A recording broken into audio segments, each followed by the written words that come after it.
하도 주인공들이 500명 정도 되기 때문에 너무 자세히는 저도 다 잊어버렸고 할 수 없는데, 중요한 줄거리, 여러분들이 전형과 평학하면 그냥 대충 이런 얘기라는 걸 알 수 있게끔 하려면은 이 559명 등장인물 중에서 세 가문은 이제 워낙 이 얘기가 자주 되기 때문에, 그러고 이게 굉장히 중요한 이 줄거리 중에서 핵심을 이루기 때문에 세 가문만 딱 머릿속에 두시면 됩니다.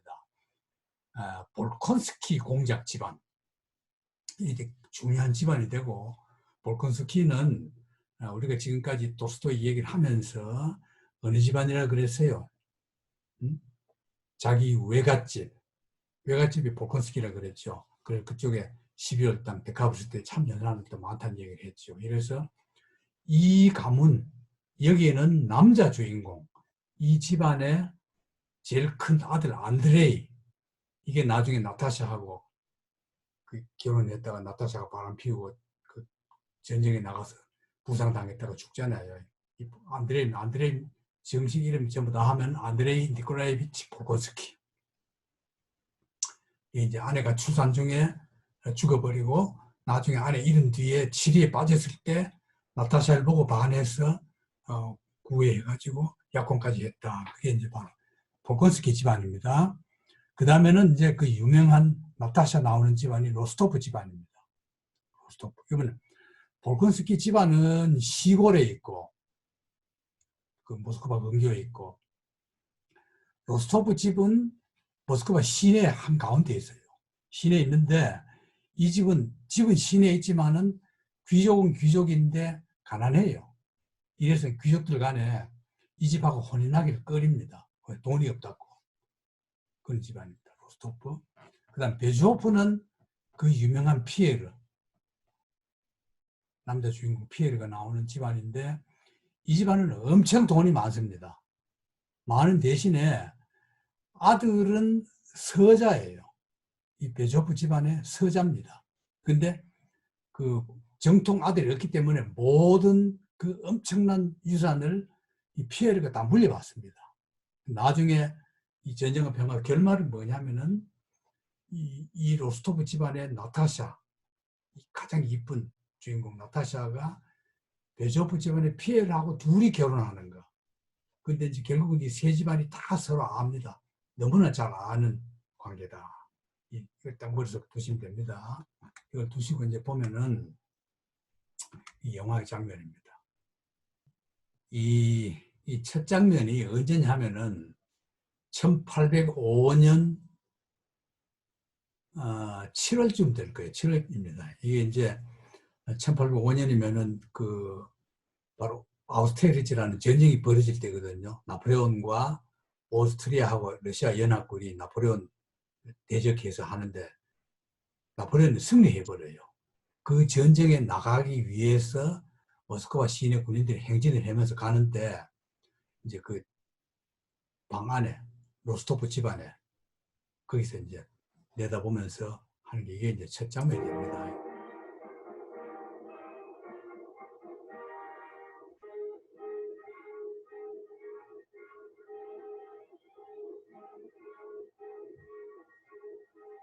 이게 이제 소설은 이게 아닙니다. 소설은 그 궁중 한 귀족 여인 집에서 파티를 하는 게 소설에서는 첫 장면이고, 근데 이 영화에서는 그걸 빼버리고 이 장면을 제일 앞에 내세운 겁니다. 이게 이제 피에르입니다. 피에르. 이게 피에르고, 이게 그 모스크바의 집은 있지만은 가난한 집안 아버지고, 여기에 이제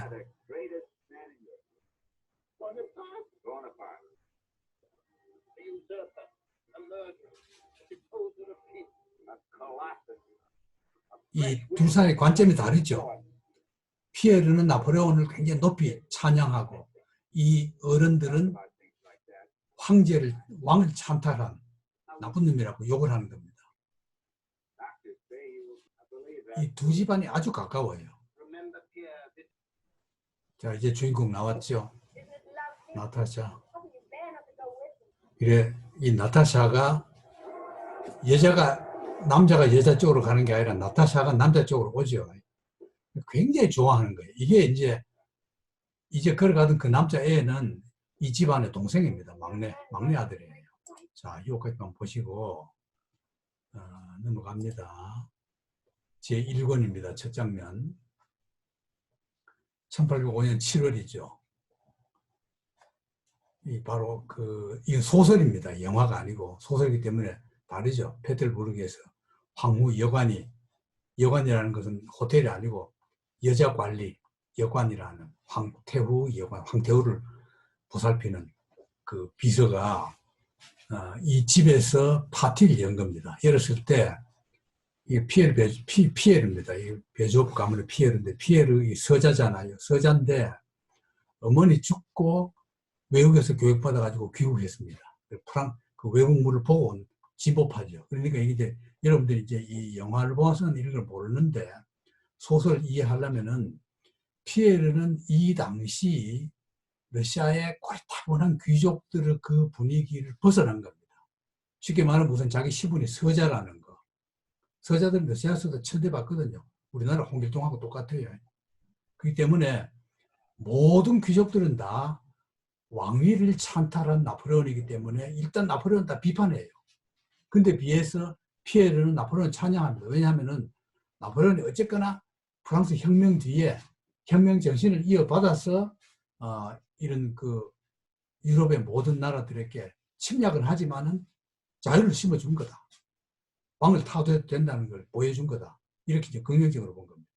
그러니까 이제 논쟁이 어디든지 가면은 피해를 가면 아주 화제가 돼요. 아주 완전히 우리식으로 말하면 완전히 저거는 뭐 빨개라 할까 그런 식으로 이제 좀 천대받는 거죠. 피해를. 그 다음에 이제 무대는 모스크바로 돌아오거든. 로스토프 집안입니다. 이게 이제 바로 그 나타샤, 오드리 헵번 나타샤 나오는 그 집안이거든요. 이 집안에는 이 20살 된 오빠는 곧 군에 장교로 입대할 예정으로 있고, 그 다음 이 밑에 남동생은 너무 어리기 때문에 군에 못 가요. 근데 막 군에 가고 싶어 해요. 그 막연한 애국심 때문에. 이 로스토프 집안입니다. 이 나타샤입니다. 나타샤는 나타샤 이 오빠죠. 나타샤 오빠인데 이 오빠는 사촌 여동생을 사랑해요. 그 무슨 말이냐? 이 사촌 여동생이 일찍 고아가 됐거든요. 고아가 되니까 이 집 와서 그냥 계속 같이 남매들처럼 함께 크는 겁니다. 그런데 이 오빠가 이 집 맏아들이 그 사촌 여동생을 사랑해요. 근데 어머니가 반대야.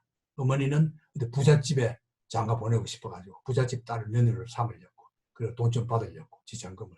반대인데 오빠는 끝까지 이 가난한 사촌, 고아가 된 사촌을 사랑합니다. 그때 딱 이제 이해가 다 되죠. 막내는 폐차. 얘는 계속 군에 가고 싶어 하는데 결국 나중에 군에 가서 전사해요. 이 집안, 로스토프 집안이 하나 있고, 그 다음 이제 볼콘스키 집안입니다. 이건 민둥산에 있고, 영지에 있는데, 이 집 맏아들이 안드레이거든. 이민한 아내를 아버지와 여동생에게 맡기고는 전선으로 갔단 말입니다. 아우스테리츠 전선에. 가서 이제 부상당해서 돌아오는 거죠. 이게 니콜라이입니다. 니콜라이는, 징집대 가가지고, 이건 이제 로스토프 가문의 니콜라이입니다. 로스토프 가문의 맏아들. 이거는 군에 가서 완전히 세상을 배우는 거예요. 그 배우는데 온갖 남봉꾼도 있고 싸움 잘하는 놈도 있고 뭐 그야말로 그냥 막 거친 군인들 속에서 새로운 세상을 배워나가는 겁니다. 그런 2권이거든. 니콜라이가 귀가합니다. 휴가. 와서 완전히 그 군에서 사귀었던 순논란이들, 인간 막내들, 망종들하고 같이 막 어울려가지고 노는데 이때 보면 여러분 이 영화 봤으면 기억나죠? 술 서로 많이 먹기, 창문 틈에 창문을 떼버리고 발로 차버리고 문 틀에 선체로 술 한 병 잠도 없이 그대로 이렇게 마시는 거야. 좀 취해가지고 비들거려도 떨어지면 죽는 거예요. 상하거나. 그런 식의 이제 파티하는 게 바로 이 장면입니다. 이 장면. 그런 거죠. 그런데 이제 피에르 이 아버지잖아요. 피에르는 사생아였죠. 근데 아버지가 죽으니까 유산을 다 받아요. 엄청나게 부자란 말이에요. 부자가 되니까 그 부자의 재산을 탐내해서 여러 집안에서 구원 작전을 펴니다. 그럼 구원 작전 펴는 중에서 제일 이쁜 여자한테 장가를 가요. 근데 그 이쁜 여자가 어떤 여자냐? 형편없는 교양도 없는 바람둥이 여자입니다. 그게 엘렌입니다. 엘렌. 이 엘렌이에요. 엘렌. 이 장가가 가요. 근데 이 엘렌은 뭐 자기 오빠하고도 불륜 저지른 뭐 인간 망정입니다. 그러니까 이제 이 군에 있는 장교들은 피해를 그냥 그 뭐라 그럴까 아니 경멸하는 거죠. 여자가 바람 피우는 걸 뭐라 그랬어요? 오쟁이 썼다 그랬죠. 오쟁이 쓴 주인공으로 귀족 사회에서 다 피해를. 근데 또 귀족 적자도 아니고 서자니까 오쟁이 쓴 남자 해가지고는 피해를 그냥 파티 가면 그냥 확 전부 비웃고 이럽니다. 그러니까 이제 결국 피해를 그 눈치를 채게 돼요. 그래서 나중엔 프리메이슨도 가입하고 부방회 때 전생활 청산하고 올바로 살기 위해서 내가 어떻게 해야 되느냐. 그래서 이제 막 고민을 하면서 공부도 하고 자기 영지의 농노를 해방하려다가 그것도 집대로 안 되고 이렇게 이제 고민하면서 살아가는 게 피에르라는 서자 출신의 남자다. 그런 데입니다. 그 안드레이 남자 주인공이죠. 볼콘스키 이건 시골에 있는 민둥산에 있는 그 집 아닙니까? 이거는 이제 얘기했죠. 1805년 오스테리츠 전투에 갔다가 부상당해서 가벼운 부상이라서 회복하고 집에 왔는데 그 전선에 갈 때는 자기 아내가 임신해서 출산이 가까우니까 아버지와 자기 여동생에게 내 아내 잘 돌봐달라 하고 부탁하고 갔는데 오니까 아내가 죽었단 말이죠. 아들은 살아남았지만 아내는 죽어요. 그러니까 완전히 거무주의식에 빠져버리고 무신론자가 됩니다. 그래가지고 내 아내가 살았으면 좋겠다라든가 그래 내가 다시 만났으면 좋겠다. 구원이라는 게 어떤 거냐. 뭐 그리고 범신론도 그 흉미를 가지고 이런 식으로 이제 안드레이가 고민에 빠져가지고 허무주의적인 인생 비관론 여기 빠져 있어요. 안드레이가 이럴 때 나타샤를 만난 거예요. 너무나 그 명랑한 거기에 반해가지고 구원을 합니다. 구원하니까 아버지는 이 집이 가난한 집안이니까 로스토브 집안이 돈이 없단 말이에요. 그러니까 결혼 허락 안 해줘요. 근데 아들이 막 하도 이제 내가 본격적으로 삶의 보람을 느껴서 다시 결혼하는데 왜 못하게 하니까 아버지가 조건 딴 게 뭐냐면 그러면 1년 뒤에 해라.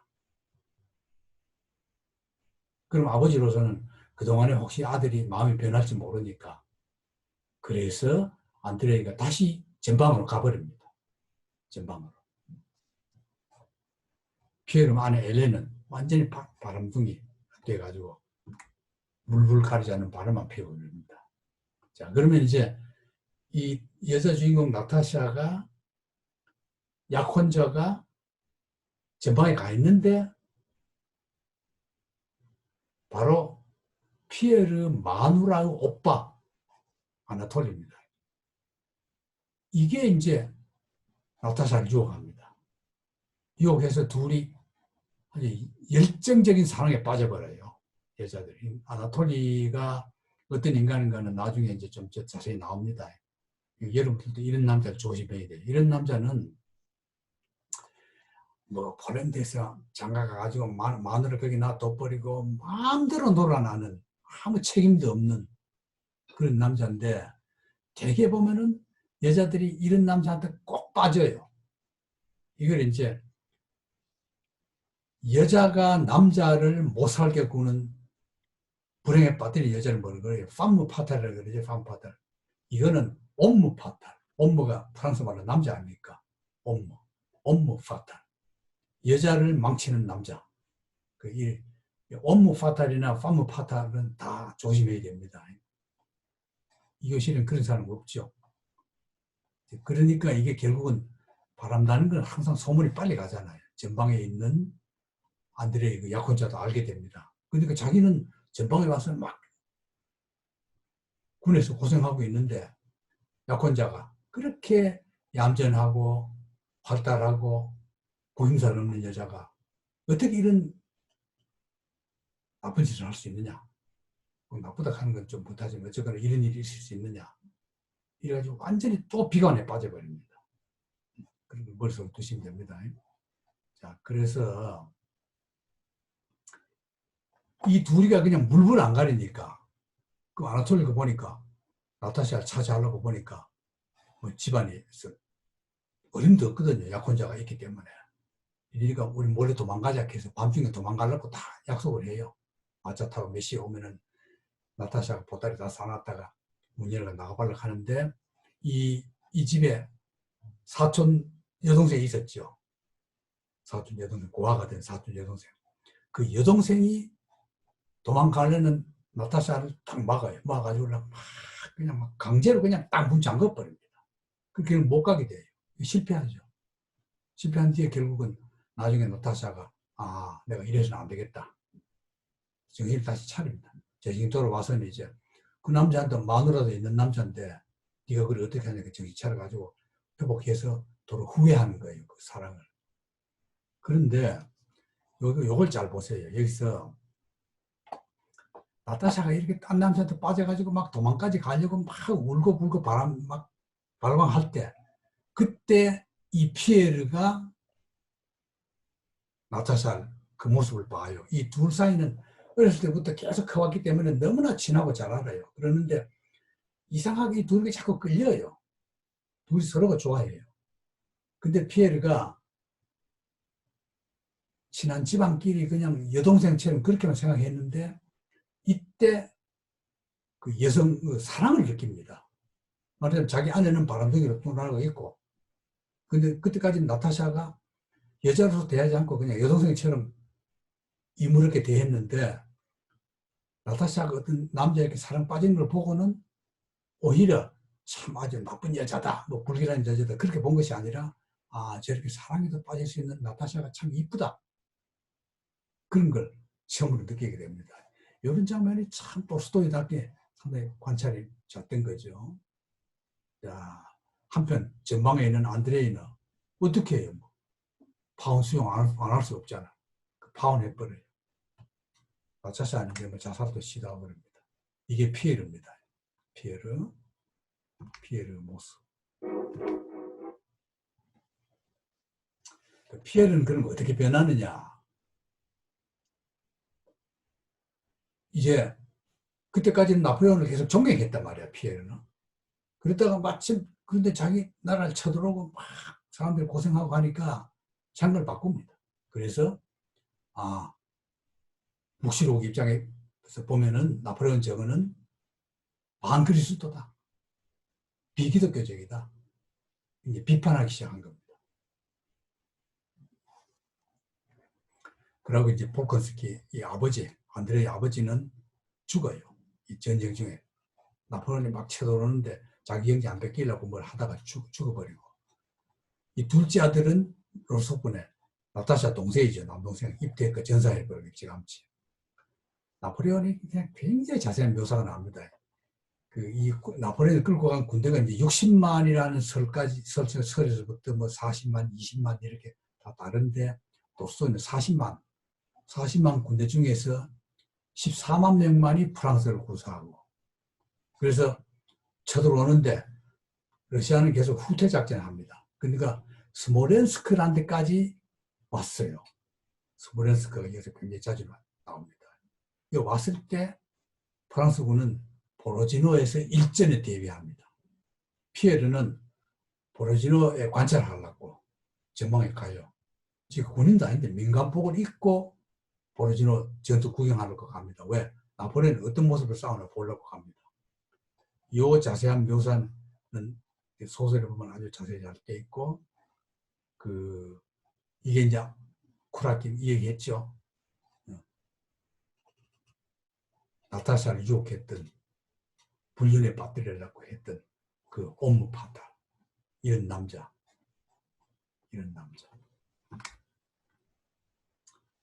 이제 드디어 모스크바가 피난각이 됩니다. 근데 로스토프 집안이 제일 마지막에 가요.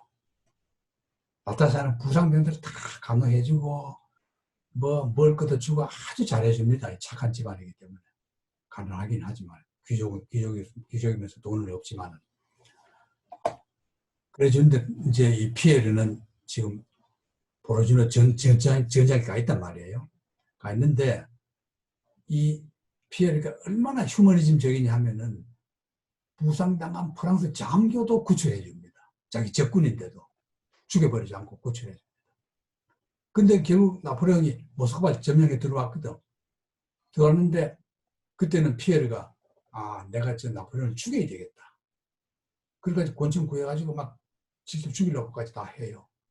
그래 하지만 결국 그건 못하게 되고 잡히진 않고 도망가다가 러시아 여인을 겁탈하는 프랑스군을 때리고 하다가 포로가 돼버립니다. 그래서 포로 돼가지고 그 프랑스 군들은 러시아에서 잡은 포로들을 군인과 함께 능한인까지도 전부 데리고 프랑스로 후퇴시킵니다. 후퇴해서 가다가 발치산에 의해서 러시아 특공대에 의해서 구조돼서 멀리 안 가고 돌아올 수 있었던 겁니다. 그때 가서는 뭐 죽었죠. 근데 이게 굉장히 중요합니다. 이제 피에르가 포로가 돼서 가는데 그 일행 중에 아주 그야말로 그냥 무지막지한 천덕스러운 한 농민이 있었습니다. 그게 까라타 예쁘거든. 이 농민상을 톨스토이는 굉장히 중요시해요. 이게 이제 이런 상을 이제 나중에 톨스토이 문학의 후기에 까라타예프 같은 그런 유행의 바보 같은 그 톨스토이는 바보를 굉장히 중요시하거든. 그 바보라는 게 완전히 그냥 우리가 말하는 천지바보 그런 게보다는 천진난만함, 그 바보에 대한 예찬들이 많아요. 이 문학에 보면. 우리나라도 보면은 그 평강공주하고 결혼한 그런 식도 있잖아요. 그런 식으로 이제 말하자면은 천진무구함, 인간이 약삭 빠르고 머리 잘 굴리고 하는 것보다는 천진무구함 속에서 진정한 인간미가 있고 그 속에 구원의 영혼의 극이 들어있다. 종교적으로 말하면 그렇게 보는 겁니다. 그 전형이 바로 이제 까라타예프 여기에 나온 거예요. 자, 한편 안드레이는 전방에서 이제 보로주노 전투에서 아주 심한 부상을 입어서 의식이 없습니다. 의식이 없는 상태에서 왔는데 나중에 나타샤가 안드레이가 그래 된 거는 뭡니까? 왜 그래 됐어요? 결국 나타샤 때문에 그래 된 겁니다. 나타샤가 죽였다고 말할 수는 없지만 왜냐하면 자기 애인이 약혼자가 바람 피웠다. 그 소리 듣고 안드레이가 거의 혼이 빠진 거예요. 그런 상태에서 전투하다가 부상당했거든요. 근데 아주 심하게 부상, 의식이 없어요. 없는데 나타샤가 어디 안드레이가 있다는 소문이 듣고는 막 그 부상들을 찾아다녀요. 부상당하는 장교 막사를. 자기가 안드레이를 찾습니다. 자기가 아무 의식이 없어요. 근데 나타샤가 매일 가서 그걸 간호해 줍니다. 간호해 주다 나중에 이제 이걸 이제 어떻게 할 거냐. 이게 이제 작가 뜻에 따른 거죠. 나중에 결국은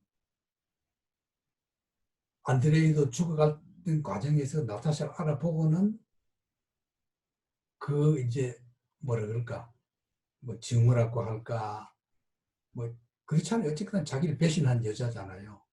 그런 걸 다 용서하고 나타샤도 싹불이 참여하고 내가 잘못했다는 걸 그 애인에게. 그러고 이제 안드레이는 죽어버립니다. 그 다음에 피에르는 어떻게 되느냐. 피에르 안에 바람둥이 피에르 안에 엘렌 이거는 하도 바람 피우다가 이민하니까 유산약 과다해가지고 약 복용 잘못해서 죽어버리고 둘 다 이제 하나가 됐죠. 이건요 다 작가가 다 의도한 겁니다. 왜냐하면 나중에 이 둘이가 결혼하거든. 결혼하면 불륜의 결혼은 아니고 합법적인 결혼을 하려면 둘 다 죽어버려야 돼. 약혼자도 죽고 피해를 마누라도 죽고 그래야 이 둘이가 결혼한다. 그러면 약혼자 죽은 여자와 처녀와 나타샤와 아내가 바람 피우다 죽은 남자, 이 둘이가 참 궁합이 맞을 것 같지 않아요? 그러니까 똘스토이가 그 둘을 나중에 마지막 판에 가서 결혼시켜버린 거죠. 자, 1813년 피에르가 결혼합니다. 그럼 이제 모스크바 뺏겼다가 피랑 갔다가 나폴레옹 물러간 뒤에 다시 모스크바 들어오니까 집도 다 타버렸어요. 그 집을 다 다시 짓고 하는 동안에 피에르와 나타샤가 만나가지고 둘이 결혼해버립니다. 자, 이게 끝이에요. 그러면 에필로그 가면 언제가 되느냐? 그러면 소설, 정식 소설은 1814년에 결혼하고 끝나요. 그러고 7년 뒤, 이게 이제 마지막입니다. 마지막 장에 에필로그에 1820년 되니까 이미 나타샤가 세 딸과 한 아들, 4남매의 엄마가 되었습니다. 이걸 똘스토이가 어떻게 표현하느냐? 나타샤는 튼튼하고 아름답고 다산한 암컷. 참 여자들 들으면 기분 나쁘죠. 지금 이제 페미니스트들 보면 막 똘스토이 또 막 욕을 할 거야. 그러나 이제 어떻게 보면 좀 그야말로 그냥 하나의 그 생명체로 우리가 남녀를 구분했을 때 나타샤가 건강하기 때문에 애를 얼마든지 놓을 수 있다. 그리고 처녀 때 그 뭐 날씬하고 뭐 그런 몸매보다는 오히려 그래 하면서 미련이 이러니 저러니 가장 큰 행복은 처음 얼마 동안뿐이라니 하는 것은 엉터리다. 오히려 지금이 가장 좋은 때다. 애도 낳아가지고 애한테 잔소리도 하고 남편과 잠깐 싸우기도 하고 화해도 하고 애를 꾸중하고 화내다가도 또 애 때문에 웃고 그때의 나타샤, 그때의 여성상, 그때의 주부 이게 가장 행복하다. 난 요 부분이 톨스토이가 그 당시 어떤 나라의 작가도 그리지 못한 삶의 본질을 그린 거라고 보는 겁니다. 그래서 이제 그게 이제 내가 에필로그를 꼭 읽어보라고 내가 말했죠. 그래서 읽어봐야 됩니다. 그럼 이 전영합 평화는 내가 말했던 그 보로지노 전투 나오는 그때 장면을 보고 그 다음에 딴 걸 안 보더라도 에필로그를 꼭 봐라. 왜냐하면 에필로그에 톨스토이 철학이 다 에필로그에 다 나와요. 역사 철학, 우주란 뭐냐, 생명이란 뭐냐, 신앙이란 뭐냐, 그런 여기 다 나옵니다. 그걸 하면서 그런 속에서 인생 철학을 이렇게 딱 똘스토이가 정리한 겁니다. 이렇게. 이게 여러분들 보기에는 아, 처녀 때 좋았지. 지금도 그런 사람이 있으면은 지금 여러분들이 얼마나 더 행복하다는 걸 전쟁과 평화를 통해서 느꼈으면 좋겠습니다. 자, 이건 뭐 지금까지 내가 얘기한 그대로입니다. 로스토바 집안에서 약혼했다가 바람둥이에 약한 미녀, 바람둥이 아나톨리 고라키 뭐라 그랬습니까? 옴무파탈, 옴무파탈. 남자 여자 망치는 옴무파탈. 자, 그러면서 이제 이래 말합니다. 청순한 나타샤가 어째서 안드레를 배신할 수 있었을까라는 물음은 애욕의 이기주의적 본성이 인간 누구에게나 조금 있다는 말로 풀이된다. 그래서 버림받은 육체적 욕망의 찌꺼기와 삶의 의욕을 빼앗긴 나타샤 앞에 새삼 나타난 피에르. 그 둘이 딱 이미 어렸을 때부터 너무나 잘 알아요. 딱 그냥 별 뭐 구애의 절차 복잡하지 않고 그냥 그대로 딱 결혼해버리고 이제 양 집안에서도 다 오케이 찬성해서 결혼해버린 겁니다. 그 다음에 이제 전쟁과 평화 드라마 애정의 관점에서 본 전쟁과 평화는 이걸로 이제 끝나고 이 줄거리가 그 다음에는 역사적으로 볼 때 그 이 주인공에 못지않게 전쟁 기간 중에만 등장했던 구두조브 장군. 이건 여러분들 잊어버릴 수 없을 겁니다. 명장입니다. 나폴레옹 침략 때 두 전투에 활약했거든요. 첫 번째 전투는 아우스테리츠. 이 전쟁과 평화 첫 장면이 7월이었잖아요. 7월에 이제 시내 행진해가지고 전투로 갔거든. 전쟁 실제로 일어난 건 언제냐? 12월에 일어났단 말이죠. 일어나가지고 프랑스가 이 나폴레옹 군대가 오스트리아와 러시아 동맹군을 여기 지금은 체코입니다. 여기 가면 이때마다 축제를 한대요. 여기서 나폴레옹이 승리해요. 이 오스트리아 승리하면서 신성 로마 제국이 해체됩니다. 역사에서. 이게 중요한 전투죠. 오스트리아 전투하면은 세상 아는 사람들은 다 알아요. 그 다음에는 보로지노. 이때도 구두조보가 지휘하는 거거든. 구두조보 전략은 뭐냐면은 패션스 앤드 타임. 그냥 세워라 내어락하고 참아라. 왜 그랬을까? 이 구두조보가 러시아의 영웅입니다. 근데 실제로 그 당시 이게 이제 이순신 비슷해요. 구두조보가. 이순신은 죽었지만 구두조보는 살았는데 이순신하고 비슷하다기보다는 그 러시아 민족의 영웅인 점에서는 이순신하고 비슷해요. 이게 그 당시에는 굉장히 평가가 달랐대요. 물론 이제 구두조보가 훌륭한 장군이다. 고 인정을 했지만은 뭐 맨날 후퇴만 하고 전투 한 번도 안 한 게 무슨 명장이냐. 이런 이론도 있었단 말이죠. 근데 그게 전쟁과 평화가 나옴으로써 러시아 역사에서 민족의 영웅으로 부각된 것이 전쟁과 평화 때문에 그렇다. 이런 정도로 돌스토이가 구두조보를 긍정적인 인물로 본 겁니다. 그럼 왜 그랬을까? 왜 후퇴만 했을까? 싸우지 않고. 이게 나중에 이게 장면이 많이 나와요. 이 회의한 장면이거든. 이건 전투 지휘한 장면이거든. 보고 그냥 또 후퇴 이래버립니다. 그럼 이 후퇴 기준이 뭐냐? 자기 부하를 안 죽이는 거예요. 그럼 이 사람 신념은 뭐냐? 그 동양병법과 같습니다. 공자가 말하는 건 똑같아요. 공자나 손자 병법하고 똑같아요. 집이 불타고 땅이 뺏기고 들판이 뺏기고 그건 찾을 수 있다 이거야. 그러나 병사가 죽어버리면은 되살릴 수 없어요. 그러면 구두적으로 생각이 뭐냐면은 나폴레옹 쳐들어올 때 계속 초토작전해요.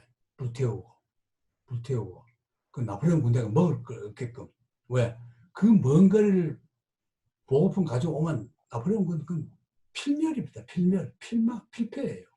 그걸 알아, 구두조보는. 왜? 러시아 자랑이 최고 안보는 땅덩어리 넓은 거예요. 그리고 겨울이 있다는 거.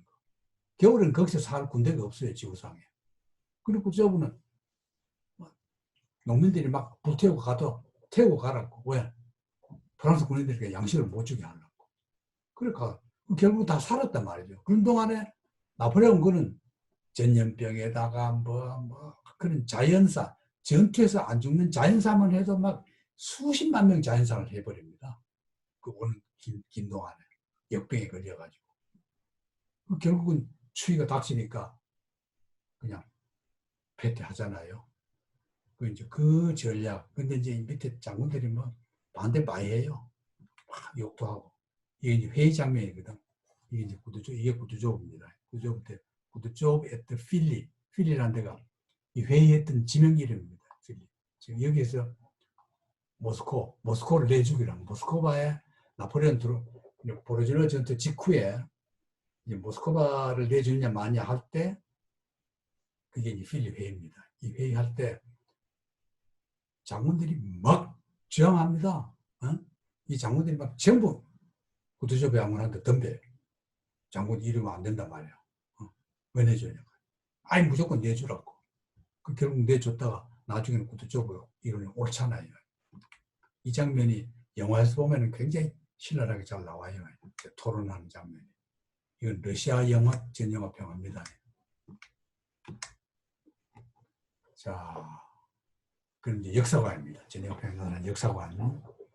지난번에 잠깐 얘기했죠. 보로지노 전투에서 만약에 나폴레옹은 부관이 땅이 질고 비가 내리는데 나폴레옹은 부관이 나폴레옹을 외출하려고 할 때 천막에서 잠자다 나갈 때 장화로 바뀌어시켰으면은 나폴레옹이 감기 안 걸렸다. 감기 안 걸렸으면은 나폴레옹이 그냥 승리했을 것이다. 보로지노 전투에서 나폴레옹 군대 안 죽어. 러시아 군대만 죽이고. 그랬으면은 나폴레옹은 패배 안 했을 거고 지금 러시아는 지도상이 없다. 프랑스 땅이 되어버렸을 거다. 만약에 나폴레온이 프랑스에서만 승리했으면은 전 유럽은 국격이 없어요. 왜? 이미 나폴레온 다 차지했거든. 근데 러시아 침공에서 나폴레온이 패배했기 때문에 유럽 와서 계속 패전합니다. 유럽 패전 이후부터 독일에서 독립전쟁이 일어나거든요. 그럼 이제 나폴레온 결국 패전해서 쫓겨갔잖아요. 센테리에 나가서 죽었지 않습니까? 바로 그런 주장을 어떤 러시아 학자가 하면서 따라서 오늘 러시아가 지금 이렇게 있는 것은 나폴레온 부관 덕분이다. 그 부관이 만약에 장화시켜가지고 나폴레온 강요만 안 들었으면은 나폴레온 그 실수도 안 하고 전략 전술에서 그럼 지금 러시아는 없다. 그리 똘소이가 반박하는 겁니다. 엄청나게 반박해요. 강력하게. 그 반박하는 게 뭐냐? 그게 똘소이 역사관이란 말이에요. 낡은 역사관은 신의 뜻의 승인으로 행해진 것이다. 아니면은 선택된 인물의 의지를 예정된 목적으로 나가게 하는 것 같은 신의 뜻의 승인에게 한 것. 어쨌거나 신의 뜻이에요. 그때도 그런 말 했죠. 비가 내리는 것까지도 다 하나님 뜻에 따라 내리는 거다. 칼뱅어 그하고 똑같잖아요. 칼뱅에 의하면은 뭐 천당 지옥 갈 사람이 이미 다 정해졌다는 거 아닙니까? 그런 식으로 다 이렇게 정해졌다 신이. 그래 본 건데 도르소는 그걸 어떻게 봤느냐. 자기가 살아보니까 이런 낡은 역사관이야 그게. 그건 효과가 없어. 그러나 새로운 역사는 될 수 없어. 비판적인 과학은 신이 인류 일에 직접 관여했다는 지금까지 경제를 승인할 수 없다. 신이 있건 간에 있어도 인간의 역사에 직접 관여할 수 없다. 관여했던 증거가 하나도 없다. 이게 지금 새로운 과학이다. 따라서 다른 대답을 줄 의무가 있다. 역사학자들. 일부 전기작가나 민족의 역사가들은 이 힘을 영과 군주에서 원래부터 구비되어 있는 권력이라고 해석한다. 군주 혹은 영웅사관, 영웅사관 이래 말하면 이런 역사관은 영웅사관, 영웅의 역사 지배하는 거다. 박정희 영웅이랬기 때문에 부터 대리를 성공해가지고 18년 동안 해먹었다. 이런 거 영웅사관입니다. 그리고 권력법 등에 대한 논의 뒤에 이게 아니라는 걸 이제 도소리가 증명하는 겁니다. 그 대표로 그 논문에서 그건 완전히 소설이 아니라 논문입니다. 도스토이 역사 철학 논문이에요. 그 마지막 장면. 자유의지와 역사의 관계 등을 거쳐서 민중사관, 역사를 지배하는 것은 결국 민중이다. 그 민중은 지금 말하는 민중하고는 좀 달라요, 물론. 그러나 그렇게 민중이라고 주장하는 것이 바로 도스토이의 역사관이었다. 이게 이제 전쟁과 평화입니다. 그래서 내가 그 교양 강좌할 때 시험 문제다. 전쟁과 평화의 주제는 뭐냐? 내거든. 그럼 학생들이 전쟁과 평화입니다. 그래 그 틀린 겁니다. 전쟁과 평화에서 도스토이가 말을 하려고 했던 건 뭐냐면은 역사를 움직이는 힘은 뭐냐? 그 역사가 움직이는 힘에 따라서 그 속에서 살고 있는 인간의 운명은 어떻게 변하느냐? 그 인간의 운명을 좌우하는 것은 누구냐? 그걸 이제 돌스토이는 신의 섭리라 그랬어요. 근데 그게 지금까지 가졌던 신학적으로 말하는 신의 섭리하고 용어가 다른 겁니다. 말은 똑같아요. 프로비던스 오브 갓이라고. 표현 방법은 같지만은 개념이 돌스토이가 말하는 신의 섭리는 지금식으로 말하면 민중사관이다. 여러 사람들의 의지가 모여서 역사가 변전해 가는 거다. 그렇게 보는 겁니다. 돌스토이.